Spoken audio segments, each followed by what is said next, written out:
नमस्कार, मैं भावना ठाकुर और आप देख रहे हैं कोहराम लाइव। हर खेत तक पानी पहुंचाना राज्य सरकार का लक्ष्य है। इसके लिए सिंचाई सुविधाओं का विस्तार जरूरी है। हमारे किसान सालों भर खेती बाड़ी कर सके, इसके लिए खेतों में पटवन की व्यवस्था होनी चाहिए। उक्त बातें सीएम चंपई सोरेन ने अधिकारियों को निर्देश देते हुए कही। मौका था जल संसाधन विभाग के साथ हाई लेवल मीटिंग का। सीएम ने विभिन्न सिंचाई योजनाओं को तय समय सीमा में पूरा करने के लिए उसके निर्माण कार्य में तेजी लाने का अधिकारियों को निर्देश दिया। सीएम चंपई सोरेन ने कहा कि आज सिंचाई की कई आधुनिकतम तकनीकें हैं। इसमें मेगा लिफ्ट और भूमिगत पाइपलाइन सिंचाई परियोजनाएं काफी कारगर साबित हो रही हैं। झारखंड में भी भूमिगत पाइपलाइन सिंचाई परियोजनाओं को विस्तारित किया जा रहा है। इससे फायदा है कि न तो जमीन अधिग्रहण की समस्या आएगी और न ही डैम और जलाशय की वजह से गांव डूबेंगे। इसके साथ भूमिगत पाइपलाइन के जरिए एक बड़े इलाके में बिना किसी अड़चन के काफी कम समय में सिंचाई सुविधाओं को पहुँचा सकते हैं। इससे जल का भी ज्यादा से ज्यादा सदुपयोग हो सकेगा।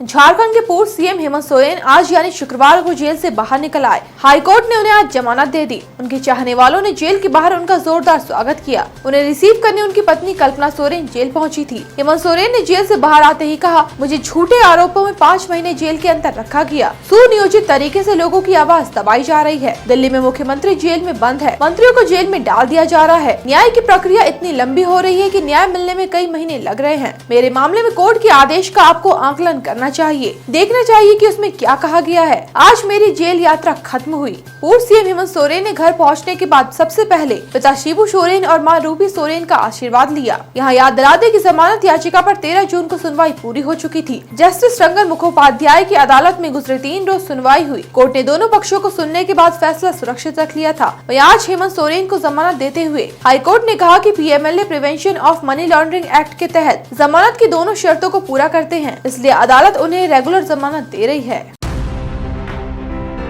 एलएफआई का नव नियुक्त एरिया कमांडर आंद्रियास कंडुलना उर्फ तूफान और निमुस कंडीर उर्फ मास्टर को खूंटी पुलिस ने दबोच लिया। 23 साल का तूफान चाईबासा के गुदड़ी थाना क्षेत्र के ओलमोकोद गांव का रहने वाला है। वहीं 27 साल के मास्टर का घर खूंटी के बंदगांव थाना क्षेत्र के गंजना जूरा टोली गाँव में है। दोनों के पास से पुलिस ने देसी पिस्टल जिसकी मैगजीन में 4 कारतूस लोड था और संगठन का पर्चा बरामद किया। इसके बाद मास्टर की निशानदेही पर पुलिस ने हारसा जंगल में एक पेड़ के नीचे जमीन में गड्ढा खोदकर छिपाए गए संगठन के लगभग 400 जिंदा गोलियां, 7 एंड्रॉइड और कीपैड मोबाइल बरामद किए। इस बात का खुलासा आज खूंटी के पुलिस कप्तान अमन कुमार ने मीडिया के सामने किया। एसपी ने बताया कि उन्हें इन्फॉर्मेशन मिली थी कि पीएलएफआई का एरिया कमांडर तूफान अपने साथी के साथ ठेकेदारों से लेवी वसूलने पहुंचा है। वहीं इलाके में संगठन को मजबूत करना भी इनका मकसद है। तोरपा के एसडीपीओ क्रिस्फोटर क्रिकेटा की देखरेख में गठित टीम ने घेराबंदी कर एक बाइक पर सवार दोनों उग्रवादियों को धर दबोचा।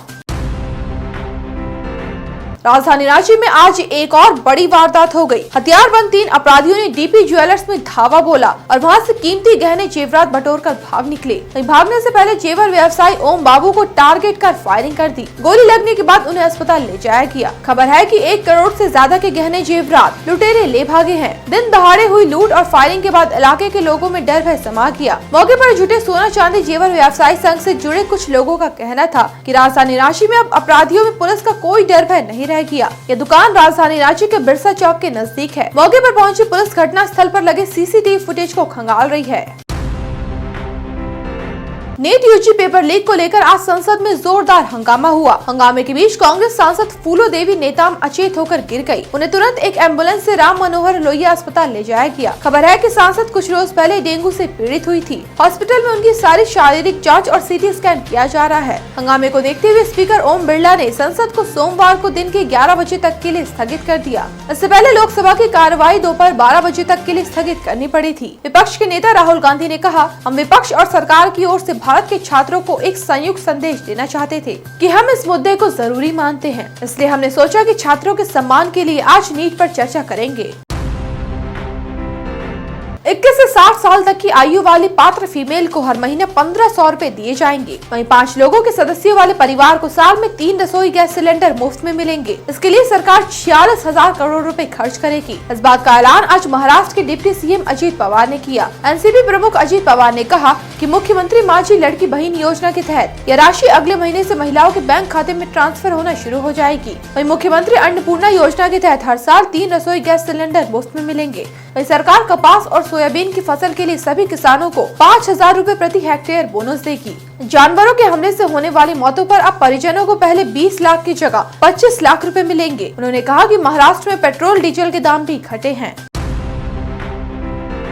कल तक आसमान से आग के गोले बरसने वाली दिल्ली में आज पानी पानी हो गया। दमदार हुई इस बारिश का आनंद लेने के लिए गली मोहल्ले और कस्बों में सड़कों पर जहां तहां जमे पानी को देख कुछ के मुख से हौले से बस यही निकला, घो घो रानी इतना इतना पानी। वहीं मौसम विभाग ने कहा कि करीब 88 साल बाद जून के महीने में दिल्ली में जमकर बरसी बरखा रानी। इससे पहले 1936 में खूब वर्षा हुई थी। आलम यह था कि सरकार को आपातकालीन बैठक बुलानी पड़ी। सरकार ने ट्रैफिक पुलिस, विधायक और पार्षदों से पानी भरने वाली जगहों की लिस्ट मांगी है। वहीं सड़क में जहां तहां जमे पानी को निकालने के लिए लगाए जाने वाले पंपिंग सेट की स्थिति को भी बताने को कहा गया है। सरकार ने शिकायत के लिए 2 हेल्पलाइन नंबर भी जारी किए हैं।